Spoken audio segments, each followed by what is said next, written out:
Assalamualaikum everyone, this is my friend and welcome to my official YouTube channel. So guys, আজকে কারণে বাড়ি যাচ্ছি একটু দরকারে, তো বাড়ি যাচ্ছি না, তো সেই ক্ষেত্রে একটা আপনাদের জন্য ভয়েস ওভার ভিডিও বানাই ফেলি। এটা ফকিরহাটের কাছাকাছি, আমি রূপসা পার হয়ে ভাবলাম যে ব্লগ করবো, কিন্তু না, বাসের মধ্যে জার্নি ব্লগ এমনি মন খারাপ দেখতেছে, তার উপর আর করতে চাচ্ছি না, ওই জন্যই গাইজ যাচ্ছি দরকারেই। তো গাইজ চলেন দেখতেই থাকি, আমি ফকিরহাটের কাছাকাছি এসে পড়ছি, তো দেখি চলেন। আর এখন আমি ভিডিওটা এডিট করতেছি আমার গ্রামের বাসায়, তো ভাবলাম মোবাইলে এডিট করি, ল্যাপটপে ভালো হয় এডিটিংটা আমার জন্য সুবিধা, কিন্তু ভাবলাম না থাক, আপনাদের জন্য তো ভিডিও করতেই হবে। আর ইতিমধ্যে আমি একটা নতুন ভিডিও আপলোড দিয়েও দিচ্ছি, কারণ এই চিল আপনারা দেখতে থাকেন, এটাও পেয়ে যাবেন। আমি অনেকটা ফকিরহাটের কাছে এসে পড়ছি, বাইরের দৃশ্য দেখেন আর আমাকে দেখতে হবে না। তো বাইরে দেখেন, এই যে ফকিরহাটের কাছাকাছি, এটা দেখতেই থাকেন।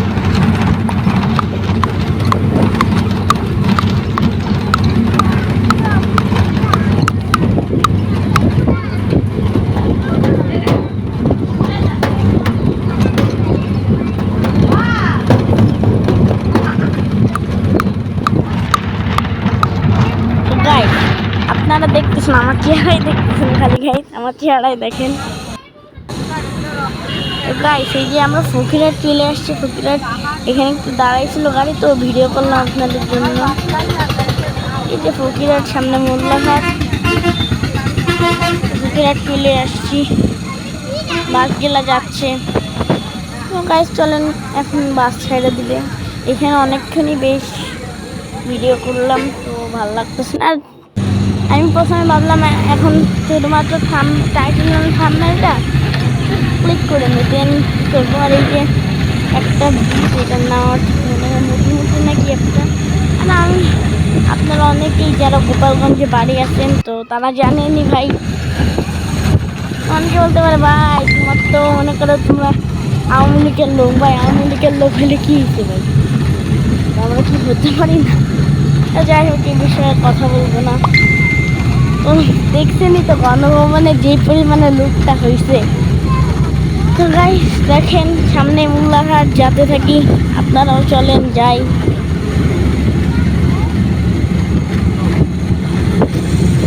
গাইস মোল্লাঘাট চলে আসছি এরকম সময়।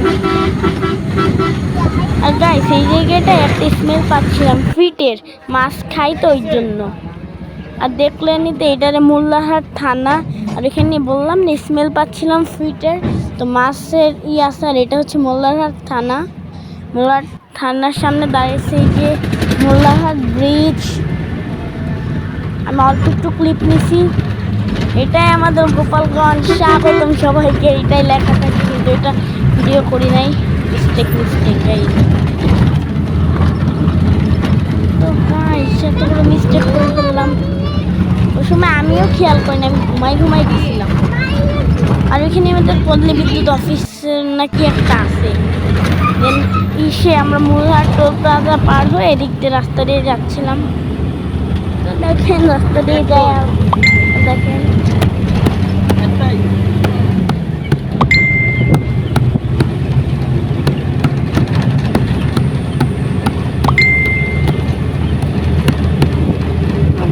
এখান থেকে আপনারা কলা গাছ দোকান দেখেন।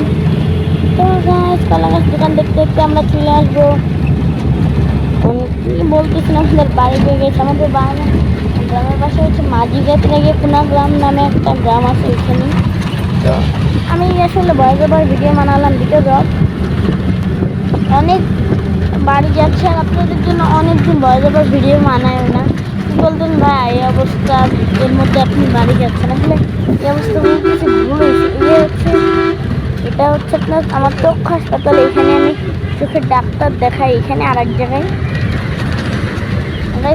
যে কথাটা বলতেছিলাম, তো সেইটা হচ্ছে অনেকে বলতে পারেন এখন ওইখানকার অবস্থা খারাপ, কিন্তু এটা হলো ঘুনাপাড়া গাই, কিন্তু ওই জায়গার অবস্থাটা মানে গোপালগঞ্জের একটা গোপীনাথপুর নামে একটা এলাকা আছে, ওইখানে প্রচুর মারামারি হচ্ছে, গোলাগুলি হচ্ছে, সেনাবাহিনীর 2টা গাড়ি পুরাই দেওয়া হয়েছে, আবার কালকে রাত্রে 5 গাড়ি সেনাবাহিনী গেছে যশোর থেকে। আর এখানে একটা সুপার মার্কেটে বলতে পারেন, রেস্টুরেন্টের কসমেটিক্সের দোকান সবই আছে। এটা হচ্ছে ঘুনাপাড়া ইটটা, দেখেন এটা চক্ষু হাসপাতাল। দেখেন সিনেমেটিক ভিউম্যান অনেক কিছু দেখা দেখে। আমাদের এখান থেকে এত সুন্দর সুন্দর কলেজ ইউনিভার্সিটি আছে। গোপালগঞ্জ খুবই সুন্দর একটা জেলা মনে করি। অনেক অনেক জেলা ঘুরছি, যেমন রংপুর, দিনাজপুর, ঢাকা, রাজশাহী, মাদারীপুর, বগুড়া, আর এই যে খুলনা আরও ঘুরছি, আরও পয়সারহাট, কোটালীপাড়া, দেন আর কোথায় ঘুরলাম। এই যে দেখতেছেন একটা স্কুল না কলেজ ঠিক মনে নাই, এইখানেও সেম দেখছি স্কুল কলেজ। এই যে তারপরে ঝিনাইদহও ঘুরছি। এই যে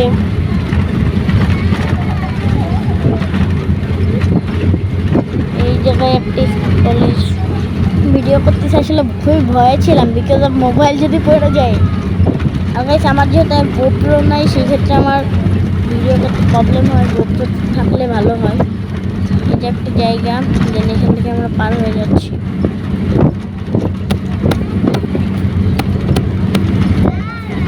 গাইস এই গাড়ির সামনে পাশ দিয়ে যখন গাড়ি যায় না, তখন ভালো লাগে আমার, দেখতে পাচ্ছেন। আমরা প্রায় বেদগ্রামের কাছাকাছি চলে আসছি। সামনে বেদগ্রাম, আর এইখানেই প্রত্যেকটা গাছই বলতে প্রত্যেকটাই যে সাদা লাল সাদা কি করা একটা পেট্রোল পাম্প। সামনে আমাদের বাড়ি, পেট্রোল পাম্পের সামনে বাড়ি না, সরি বেদগ্রাম। এই বাসটা যে বরিশালের বাস, সরি নোয়াপাড়ার বাস, যেহেতু ওই বাসটা আমাদের বাড়ির সামনে, গ্রামের সামনে দিয়ে যায়, তো আমরা একবারে বাড়ির সামনেই নামবো। তো চলেন দেখা যাক। চলে আসছি বেদগ্রাম। ব্লগটা ছোট হয়েছে, কিন্তু আমার করার ইচ্ছা ছিল, দিন ভাবলাম না আমার অডিয়েন্সদের জন্য তো একটা করতেই হয়। আর বাসের মধ্যে বিশেষত মানে কথা বলা যায় না, সমস্যা এইটাই। এত মানে লোকের মধ্যে কথা বলাটা টাফ হয়ে যায়, তো এই জন্যই ক্রিটিক্যাল হয়ে পড়ে। দেখতে থাকেন গাইস। এই জায়গায় একটা ছবির মতন শুধু হয়ে আছে। গাইস এই জায়গাটা বুঝলাম না কাহিনী হইল কি। মেন কথা, আমার এখানে ব্লগে একটু ঝামেলা হয়েছিল, সেই জন্য এখানে জাস্ট আপনারা সাদা দেখতে হবে। আমি এটা খেয়ালই করি নাই, এডিটিংয়ের সময় কোনো খেয়ালই করি নাই। এডিটিংয়ের সময় আমি মানে কি মানে বোঝা যাচ্ছিল না তেমন, কিন্তু এখন এই প্রবলেমটা ফেস করি। আপনারা সবাই একটু মেনে নেবেন আর কিছু বুঝে নেবেন। এটাই মনে করেন যে এখন আমি বুঝতেছি না যে এটা এমন হলো কেন, বিকজ এটা এমন হওয়ার কোনো কথা নাই। এখন 1 মিনিটের মতন আসে, কিন্তু এই জায়গাটায় এমন হলো কেন, আমি সেরকম একটা পেন খেলাম এই জায়গাটায়। কট খেয়ে গেলাম, ব্লগটা ভালো হয় নাই, দেখবে খুব কম মানুষ।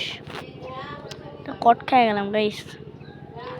অলমোস্ট 9 মিনিট 9 সেকেন্ড হয়ে গেছে, 9 মিনিট হয়ে গেছে। এবার দেখা যাচ্ছে এটা হচ্ছে আমাদের কি জানি 23 আনসার ব্যাটালিয়ন। এটা অনেক বড়, এই জায়গাটা সুন্দর। এই যে সাইডে ব্যাটালিয়ন ক্যান্টিন, এই জায়গাটা খুবই সুন্দর